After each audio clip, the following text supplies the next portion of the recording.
Functions of major physiological ions, कि हमारी body में जो फिजियोलॉजिकल आयंस होते हैं उनका क्या रोल्स होता है। कौन कौन से फिजियोलॉजिकल आयंस होते हैं, जैसे कि सोडियम, पोटेशियम, क्लोरीन, ठीक है, डिफरेंट आयंस होते हैं। ये हमारी बॉडी को कैसे क्या करते हैं, कैसे उनका बैलेंस करते हैं, जैसे कि ऑस्मोटिक प्रेशर को कैसे बैलेंस करेंगे, हमारा जो वेस्कुलर फ्लूइड है उसमें उनका क्या रोल है, ठीक है, हमारी बॉडी की पोटेंशियल को कैसे इंक्रीज़ करते हैं, हमारी बॉडी की इम्यूनिटी को कैसे इंक्रीज़ करते हैं, तो वो हमें यहाँ पे कवर करना है, ठीक है। और उनके बारे में हमें इंडिविजुअली पढ़ना है कि सोडियम के क्या फंक्शंस हैं, क्लोरीन के क्या फंक्शंस हैं, ठीक है, पोटेशियम के क्या फंक्शंस हैं, मैग्नीशियम के क्या फंक्शंस हैं, वो इस टॉपिक में हमें कवर करना है। तो आपने लिख लिया सभी ने, functions of major physiological ions. Done. Tell me, B pharm first year. Yes ma'am. Yes ma'am. First point लिखो बच्चे, फर्स्ट पॉइंट लिखो Kaushindra. To control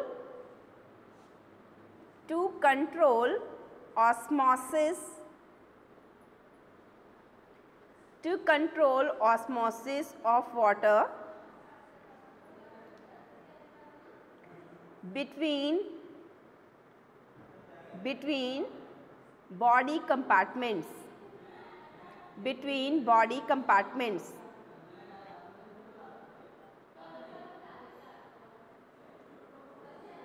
second point, write down second point, to maintain acid base balance,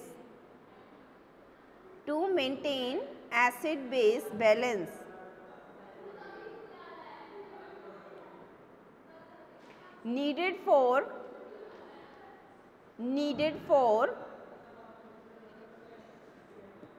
normal cellular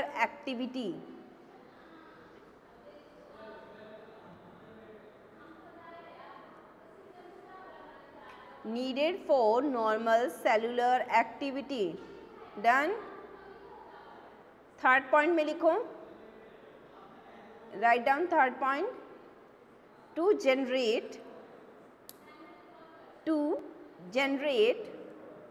action potential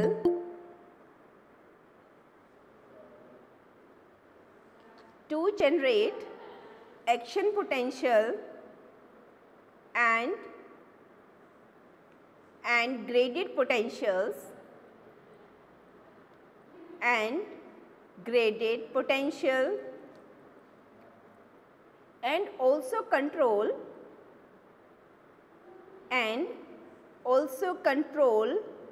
secretion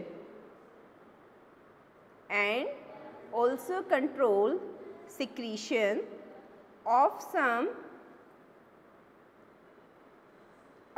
some hormones and neurotransmitters,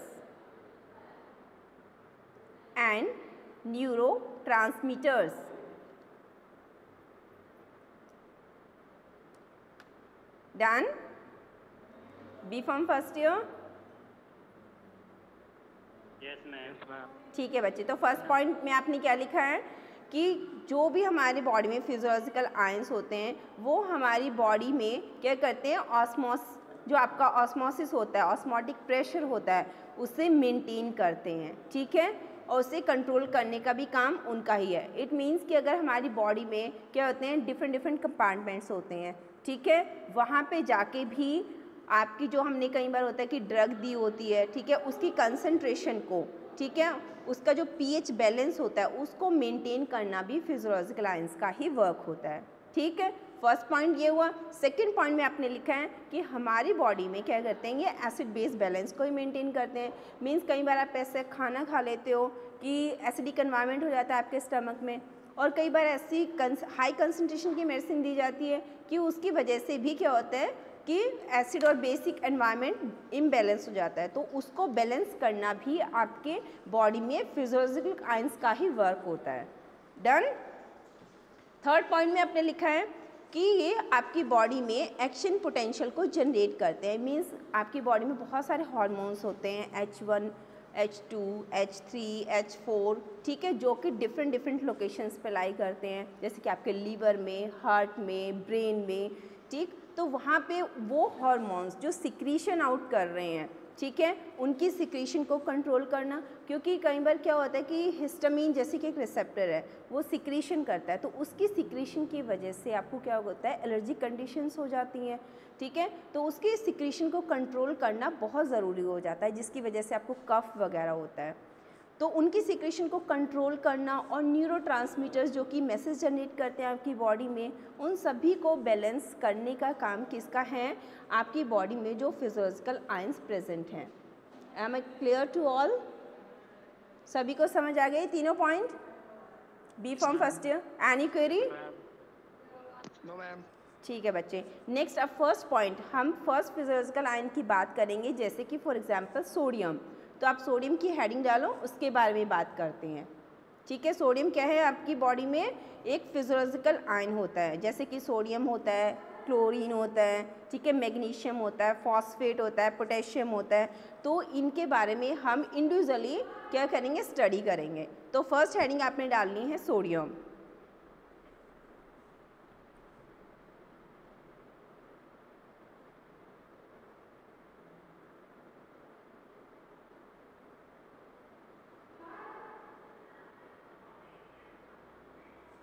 Done? Write down. It is most abundant. It is most abundant. Abundant की spelling है ABUNDANT. Most abundant. Most abundant का meaning है means जो ज़्यादा मात्रा में पाए जाते हैं। Most abundant extracellular ion. Full stop. Normal plasma sodium concentration is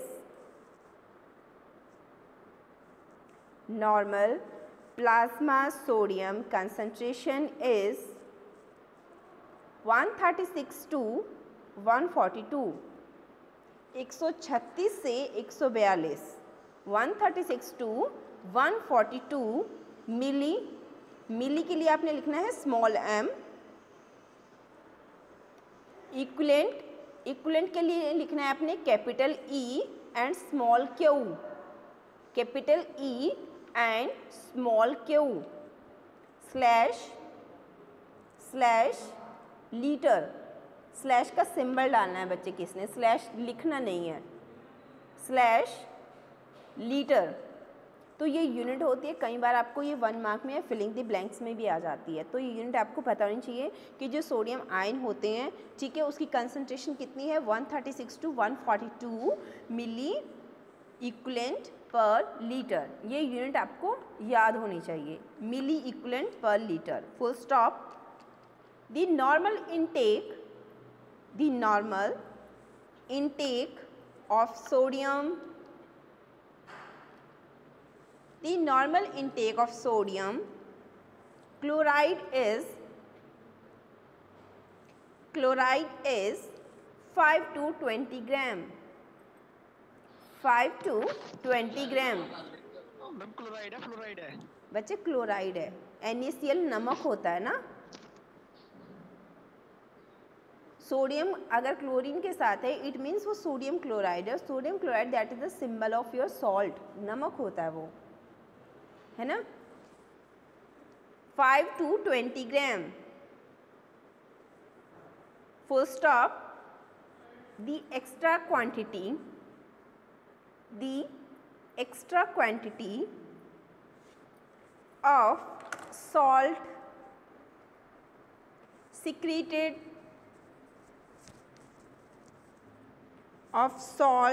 secreted और excreted, अगर आपकी बॉडी में ज़्यादा सॉल्ट इनटेक हो जाता है तो वो कैसे आपकी बॉडी से बाहर जाता है, इन दी यूरिन के through, in the urine. Done.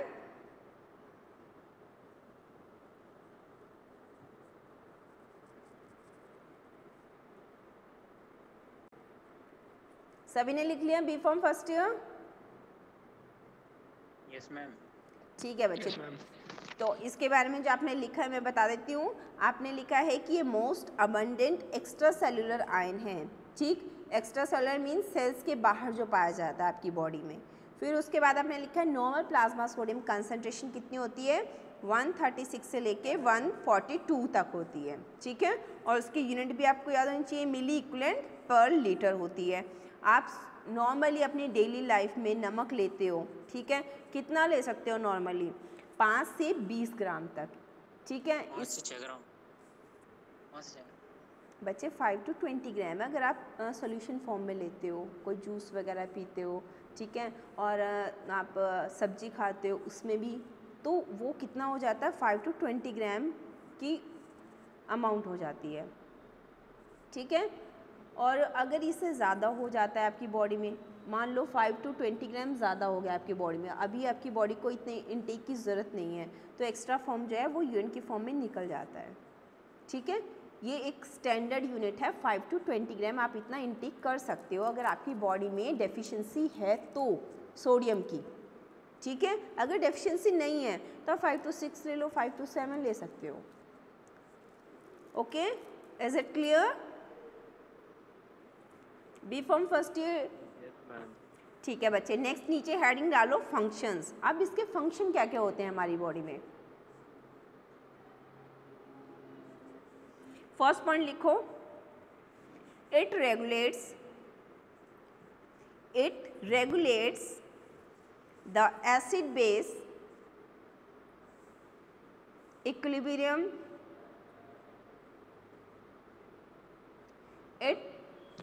Ma'am it regulates के बाद गया है। It regulates acid base equilibrium with chloride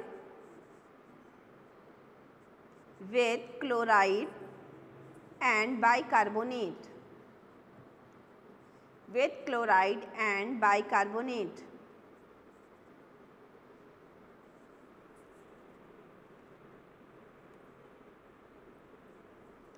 second point में लिखो, it helps to regulate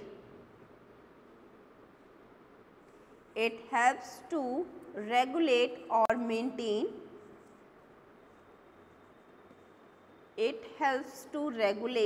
maintain osmotic pressure of various body fluid. Maintain से आगे बोल दो।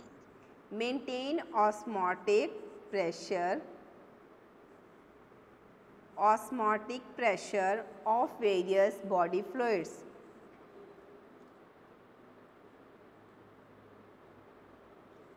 Done?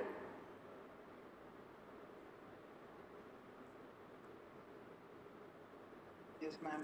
ठीक है बच्चे, फर्स्ट पॉइंट में आपने लिखा है कि जो सोडियम है हमारी बॉडी में एसिड और बेस का जो है बैलेंस बना के रखता है। ना तो एसिड ज़्यादा होना चाहिए और ना ही ज़्यादा ही बेसिक एनवायरनमेंट होना चाहिए, क्योंकि अगर ज़्यादा बेसिक एनवायरनमेंट होगा तो आपकी डाइजेशन भी नहीं होगी फूड की। अगर ज़्यादा एसिडिक होगा तो आपके स्टमक में अल्सर्स फॉर्म हो जाएंगे।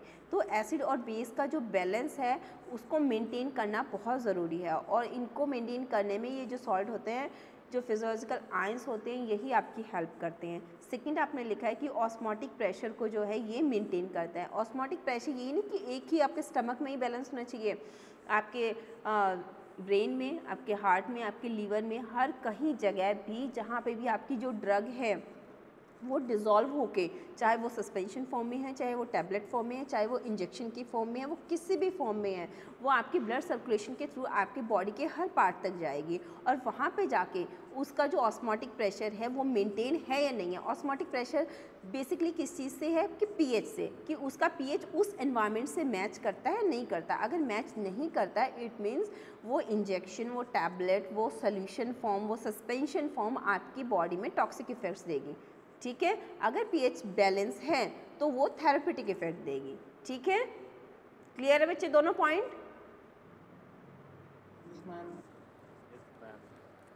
Yes ma'am. ठीक है बच्चे, नेक्स्ट लिखो third point. It plays important role, it plays important role in the transmission, transmission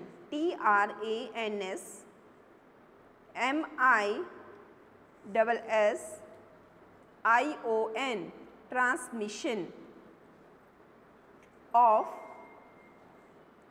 nerve impulses, transmission of nerve impulses in the nerve fibers,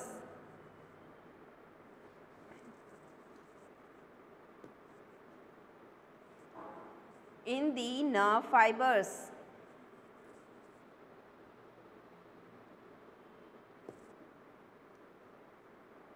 तो सभी को पता है नर्व फाइबर्स क्या करते हैं, हमारे जो मैसेज होता है उसको कन्वे करने में हमारी बॉडी के अंदर through the spinal cord help करते हैं हमारी बॉडी की ईच पार्ट तक। ठीक है, सिर से लेके पैर तक जितने भी मैसेज कन्वे होते हैं वो नर्व फाइबर्स करते हैं थ्रू दी ट्रांसमिशन प्रोसेस। ठीक है, नेक्स्ट आपका आयन है पोटेशियम। नंबर 2 डाल के पोटेशियम आयन की हेडिंग डालो। POTTA, POTASSIUM,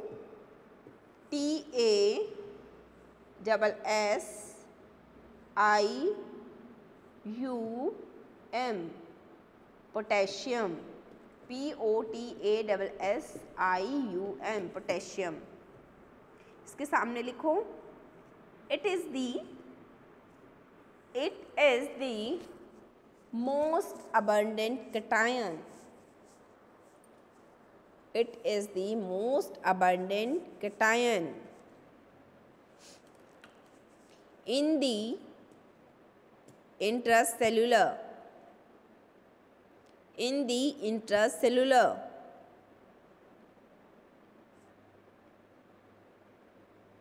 अच्छा, आपने यहाँ पे केटायन लिखा है, क्यों लिखा है? क्योंकि इसके ऊपर चार्ज होता है पोटेशियम के ऊपर। ठीक है बच्चे, जैसे कि के पॉजिटिव चार्ज लिखा रहता है। हम यहाँ पे जितने भी आयंस की बात करेंगे वो आयनिक फॉर्म में होंगे, इट मीन्स उनके ऊपर चार्ज होगा। जैसे कैल्शियम के ऊपर 2 पॉजिटिव चार्ज होता है। ठीक है, लास्ट आपने कौन सा किया है? सोडियम। सोडियम के ऊपर कितना चार्ज होता है? सोडियम पॉजिटिव होता है। मीन्स ये जितने भी आप आयंस की बात कर रहे हो, जितने भी फिजियोलॉजिकल आयंस हैं, सभी चार्ज्ड फॉर्म में हैं। ठीक है, विदाउट चार्ज कोई नहीं है। इसलिए हमने पोटेशियम के ऊपर पॉजिटिव चार्ज होता है, इसलिए उसे हमने क्या लिखा है कि ये केटायन है। It is the most abundant cation in intracellular fluid.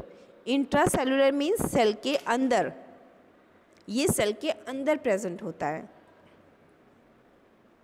It is the most abundant cation in the intracellular fluid. Full stop. Its concentration is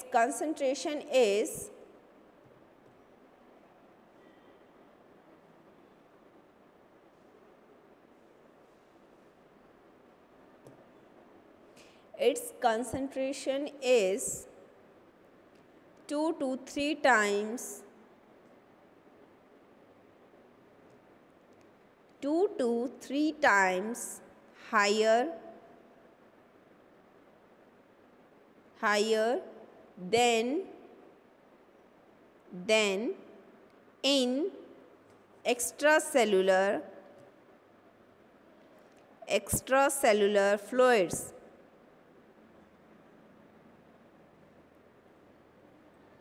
means इनकी कंसंट्रेशन ज़्यादा होती है as compare to extracellular fluids. और ये potassium कहाँ पे present होता है? आपके इंट्रासेलुलर, सेल के अंदर। फुल स्टॉप करके लिखो। The normal intake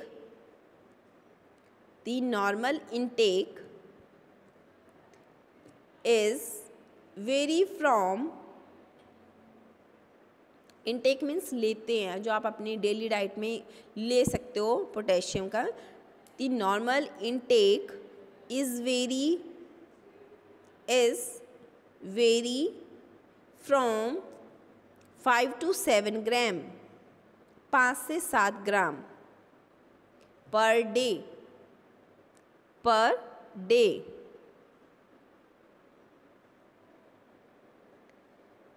full stop. The daily requirement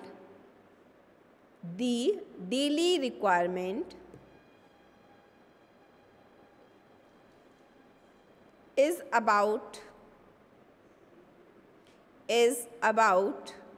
1.5 gram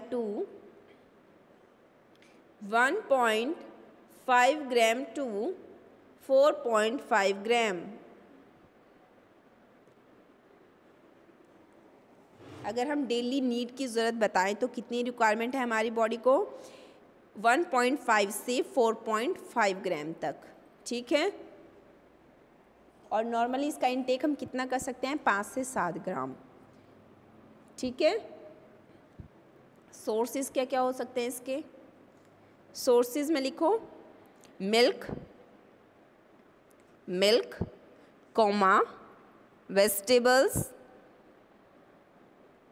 vegetables, meat and whole grains, जो अनाज होते हैं, ठीक है, एंड होल ग्रेन्स। कोशिंद्रा क्या कह रहे हो बेटा? मैम शुरू से बोल दो। सोर्सेज है आपके मिल्क, MILK मिल्क दूध, comma vegetables, comma meat, MEAT meat and whole grains,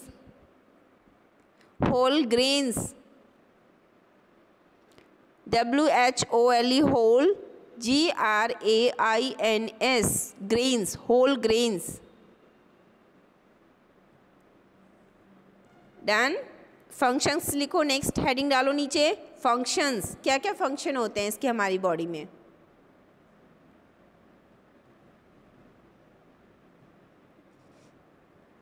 first point लिखो contraction of cardiac muscles. Contraction of cardiac muscles क्या होता है? Contraction of cardiac muscles. Cardiac muscles कहाँ पे होते हैं बच्चे? हमारे हार्ट में होती हैं, ठीक है। हमारे हार्ट की जितनी मसल्स होती हैं उनको ये कॉन्ट्रैक्ट करने में ऐसे क्या होती हैं? डायलेट। ऐसे क्या हो रही हैं? कॉन्ट्रैक्ट। तो कॉन्ट्रैक्शन में हेल्प करता है ये पोटेशियम आपका, ठीक है। वहाँ पे डिफरेंट आयंस होते हैं, जैसे पोटेशियम होता है, ठीक है, सोडियम होता है, ठीक है। सोडियम एंटर होता है, पोटेशियम बाहर आता है, तब कॉन्ट्रैक्शन होती है। फिर सोडियम बाहर जाएगा और पोटेशियम अंदर आएगा, तो फिर से रिलैक्सेशन होती है। तो ऐसे ऐसे करके जो आपका हार्ट क्या करता है? डायलेट और कॉन्ट्रैक्ट करता है। वो सिर्फ किसकी वजह से होता है? इन आयंस की वजह से होता है। तो यहाँ पे जो पोटेशियम है वो क्या कर रहा है? Contraction of cardiac muscles, contraction of cardiac muscles. Second point में लिखो the transmission of nerve impulses. The transmission of nerve impulses.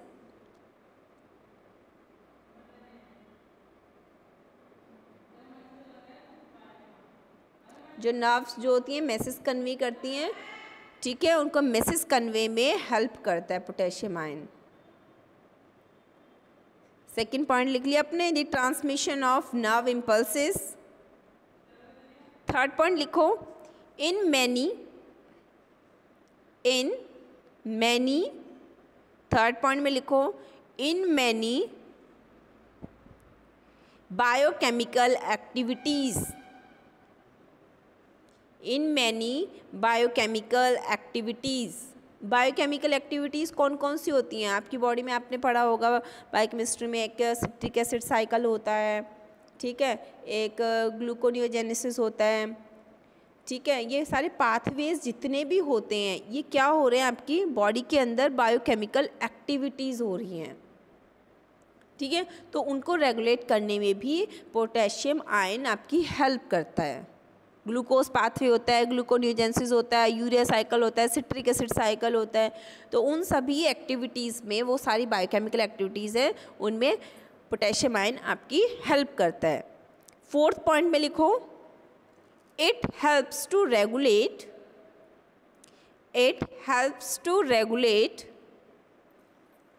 pH, ये आपकी pH को रेगुलेट करता है by exchange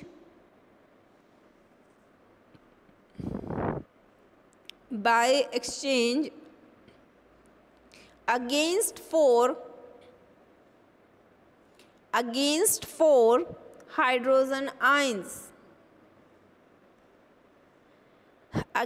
four hydrogen ions. Done?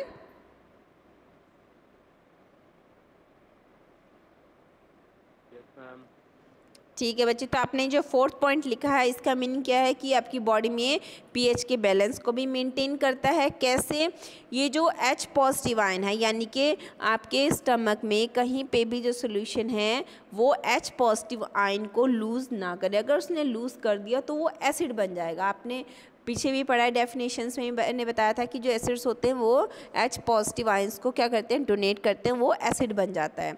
ठीक है, मींस वो एसिड होता है। तो आपके स्टमक में, आपकी बॉडी के अंदर ज़्यादा एसिड भी नहीं होना चाहिए। तो इसलिए यहाँ पे लिखा है कि ये क्या करता है, हेल्प्स टू रेगुलेट पीएच, कि पीएच को रेगुलेट करने में हमारी हेल्प करता है। कैसे? By exchange against 4 hydrogen ion, means hydrogen ion का एक्सचेंज नहीं होने देता। अगर हाइड्रोजन आयन चले जाएंगे तो मीन्स वो जो सोल्यूशन आपके स्टमक में है, आपकी बॉडी में है, वो एसिडिक एनवायरनमेंट का हो जाएगा। ठीक है, तो उसका एक्सचेंज नहीं होने देता ये। अब नीचे हेडिंग बना के लिखो, लो लेवल ऑफ पोटेशियम आयन। अगर आपकी बॉडी में पोटेशियम आयन की कमी हो जाए तो तब क्या होगा, कौन कौन सी सिचुएशंस हो सकती हैं? Write down, low level of potassium ion, low level of potassium ion. इसमें फर्स्ट पॉइंट लिखना है आपको, माल न्यूट्रिशन। माल nutrition.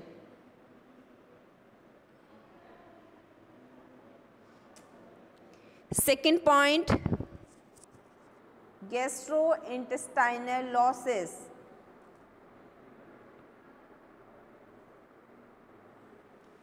Gastrointestinal losses. Third point लिखो, डायरिया। डायरिया।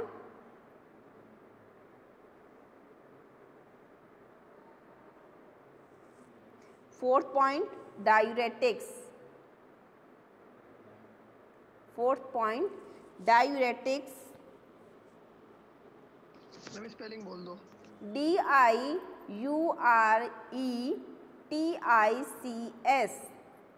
डायूरेटिक्स। रिपीट कर दो। DIURETICS, diuretics.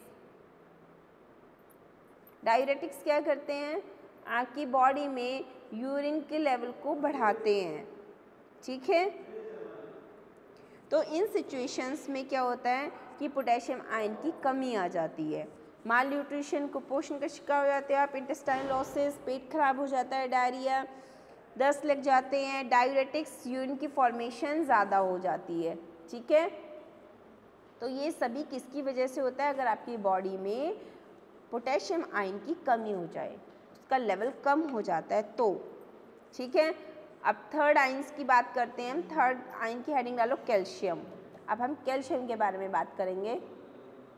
तीसरा फिजियोलॉजिकल आयन है आपका कैल्शियम। हेडिंग डालो, CALCIUM, calcium.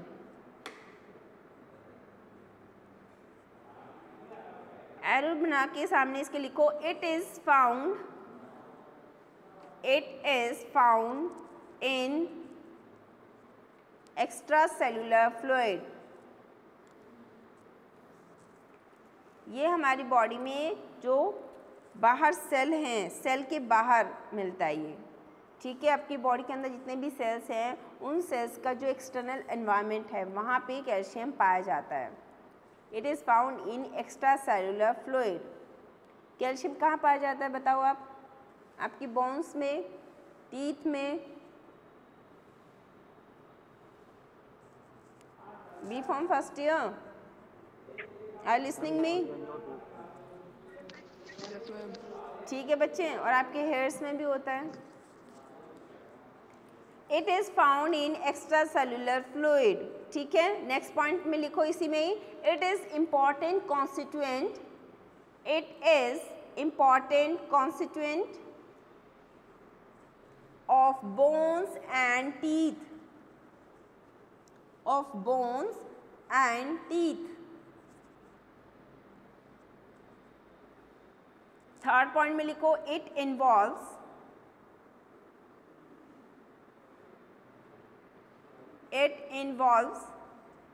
functioning of muscles.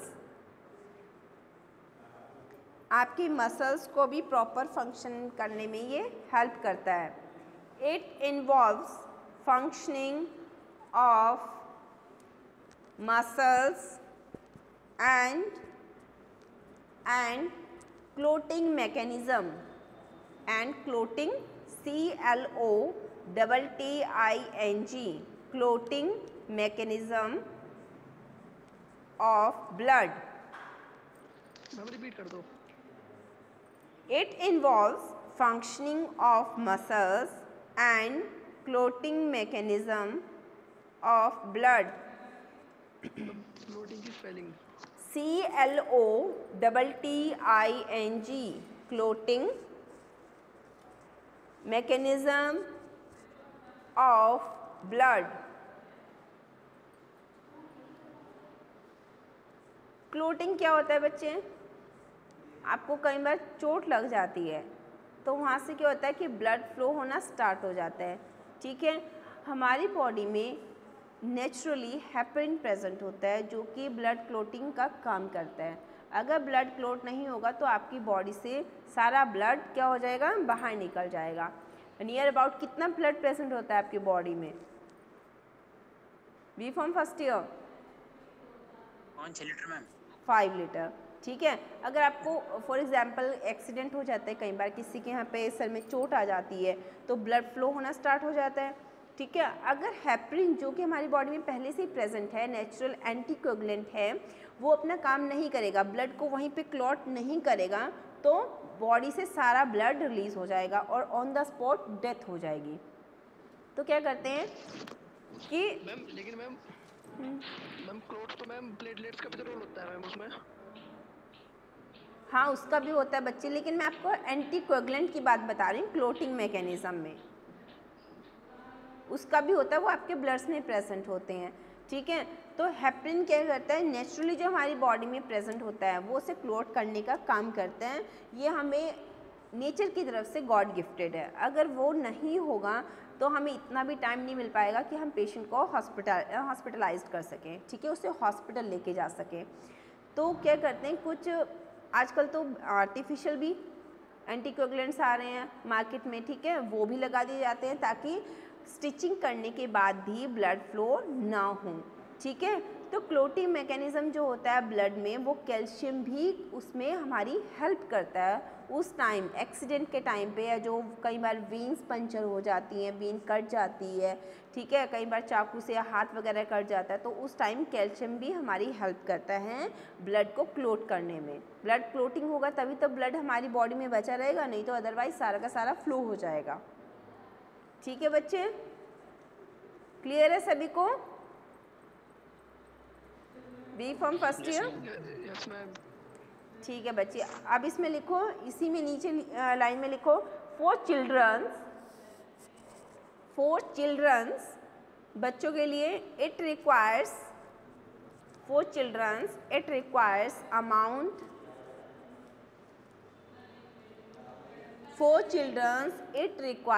High amount. बच्चों के लिए कैल्शियम बहुत ज़रूरी होता है। For children, it requires high amount because it needed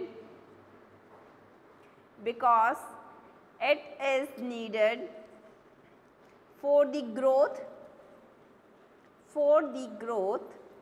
of tissues and bones. For the growth of tissues and bones. ठीक है, कि बच्चों के लिए सबसे ज़्यादा ज़रूरी क्यों है? क्योंकि बच्चों के इससे सिर्फ बोन्स और टीथ नहीं बनते हैं, उनके टिश्यूज़ भी इससे बनते हैं दूध से, और दूध में क्या होता है? कैल्शियम होता है। तो इट मीन्स बच्चों के लिए तो कैल्शियम बहुत ज़्यादा ज़रूरी होता है, क्योंकि उनके नए टीथ भी आने होते हैं, उनकी टिश्यूज़ भी फॉर्म होने होते हैं, और उनकी बोन्स भी स्ट्रॉन्ग होनी होती हैं। बच्चों की बोन्स बहुत वीक होती है ना, देखा आपने कितनी वीक होती हैं, कहीं पे भी गिर जाते हैं उनकी हड्डी टूट जाती है। डन।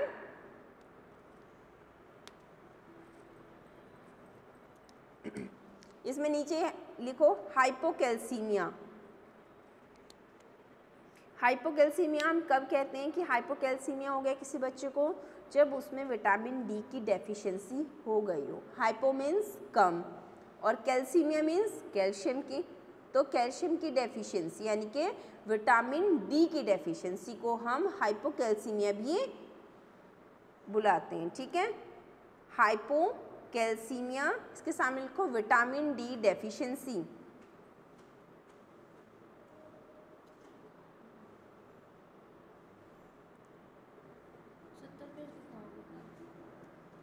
डन। नेक्स्ट आपका आयन है मैग्नीशियम। मैग्नीशियम हेडिंग डालो,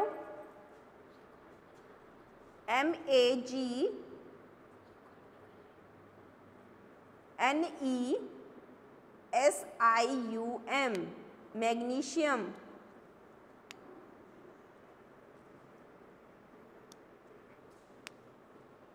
इसके सामने लिखो एरो बना के, magnesium is the cation, magnesium is the cation in concentration. Cation क्यों बोल रहे हैं? क्योंकि आपने मैग्नीशियम पे देखा होगा चार्ज कितना होता है, Mg2 पॉजिटिव, ऐसे लिखा होता है ना। तो पॉजिटिव चार्ज क्या डिनोट करता है? कि ये कैटायन है, इसलिए हम इसे बोल रहे हैं magnesium is the cation in concentration.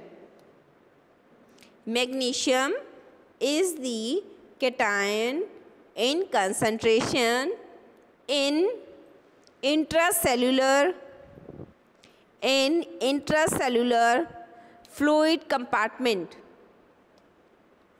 Intracellular fluid compartment. Next line में लिखो, it is used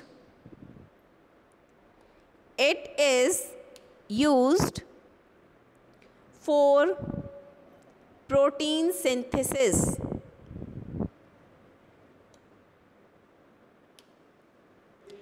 It is used for protein synthesis. ये हमारी बॉडी में प्रोटीन के सिंथेसिस को मेंटेन करता है।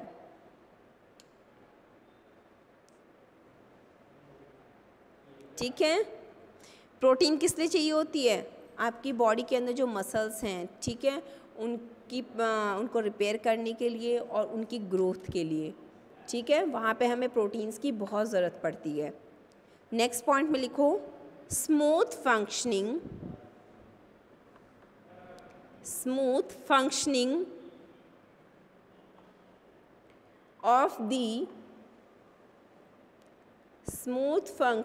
of the neuromuscular system.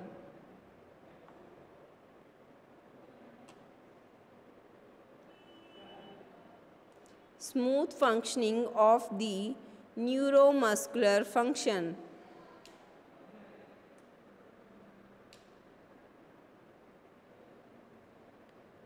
और सिस्टम।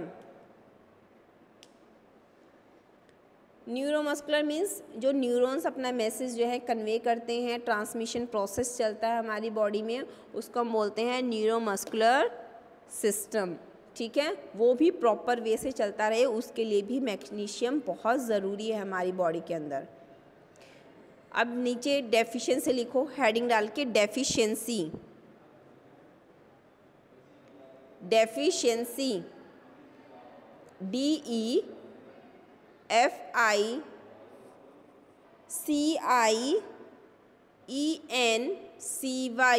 डेफिशिएंसी।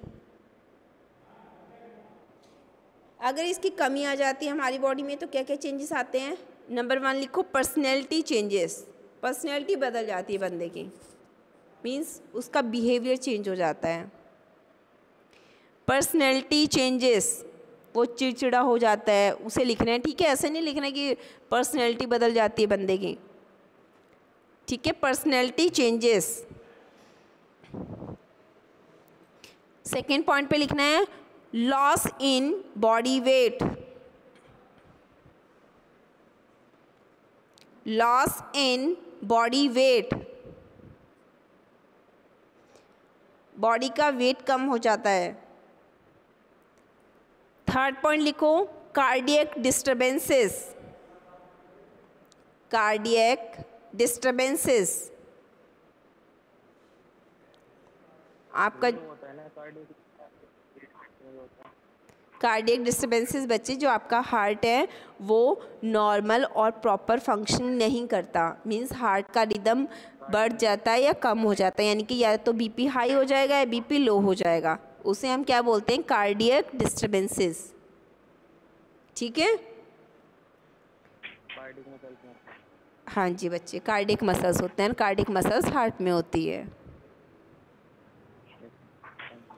जय Kaushik, yes ma'am.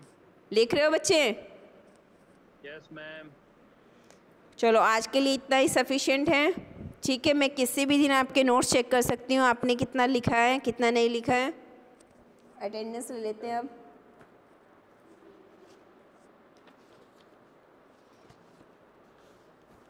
Mohammad Munir Alam, Mohammad Shadat, Munir Alam, yes ma'am present. Mohammad Shadat, Mohammad Shadat,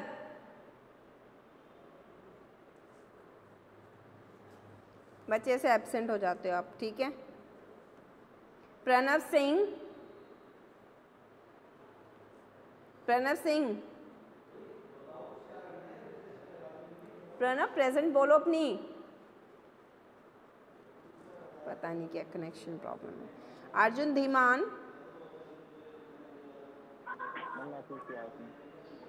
yes ma'am. Arjun Dhiman, okay बेटा, ठीक है बेटा। नेक्स्ट है Jay Kaushik, yes ma'am. Yes ma'am. Nishant Sharma, Nishant Sharma, ठीक है बेटा। मोहम्मद अहमद, ठीक है। नेक्स्ट समीर त्यागी, अंशुल सैनी, अंशुल सैनी, ये भी एब्सेंट। मनीष शर्मा, ठीक है बेटा। और नेक्स्ट है कशिंद्र शर्मा, कौशिंद्र शर्मा, ठीक है बेटा। Okay, thank you class. Ma'am मेरी रह गया सर। बोलो। अबे शर्मा, यस मैम मुनीर आलम। कहाँ थे बच्चे? अब मुनीर आलम, ठीक है, हो गया। Next, anybody is left? No ma'am. ठीक है, okay, thank you class, see you next time, thank you ma'am, bye ma'am. Bye.